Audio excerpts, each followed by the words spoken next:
Page 80. Reading. New club too cool for stars.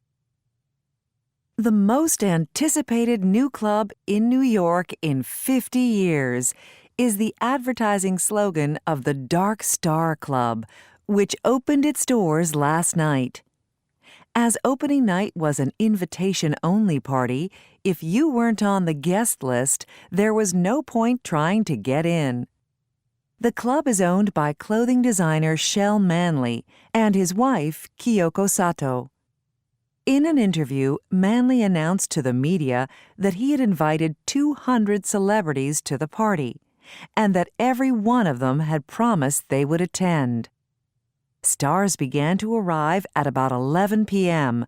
Most of them hurried into the club to avoid the paparazzi taking pictures for the tabloids. Journalists from over a dozen countries were there.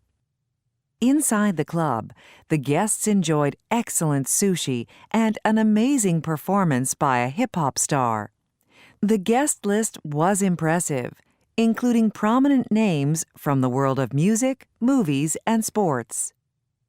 Around midnight, a well-known actor tried to enter the club but was not allowed inside.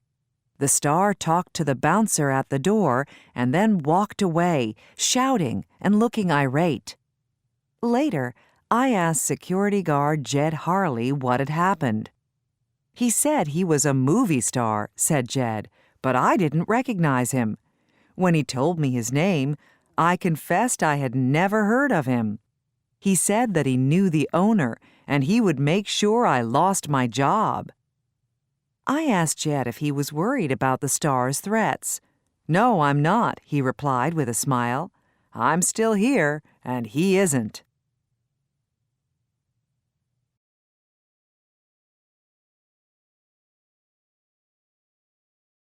Well, my older sister is 4 years older than me, and so when I was just going into high school, she was just leaving, and I wanted to know what I should know about going to high school, and she said that I should live in the moment and take chances with what I did in high school, and it's really helped me. I tried out for plays and theater that I wouldn't have done otherwise, and I made friends that I don't think I would have made the effort to make connections with if I hadn't thought about that before. So it's really helped me through my high school experience.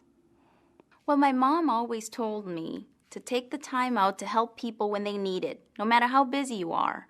And I did that this week, actually. I was able to verify that my mom is right.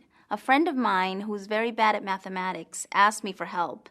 And even though I was very, very busy with schoolwork, I took the time out, we stayed after school, and I helped her.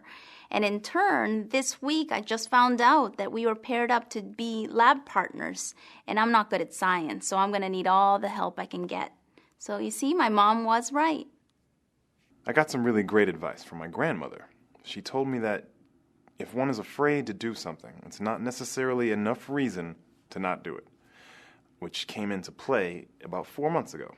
I was deciding whether or not to ask my girlfriend to marry me. And this statement that my grandmother told me popped into my head, and it was completely responsible for me being able to do it. And it worked out. She said yes, and we're getting married this fall. So it was good advice. The best advice that I ever gotten was from my best friend. She once told me that it's really good to look at life in a positive light and see the glass as half full instead of half empty. And that really helps me see things in perspective. And when things don't go right, I look at things in a positive light and see what I can do, what the possibilities are in the future.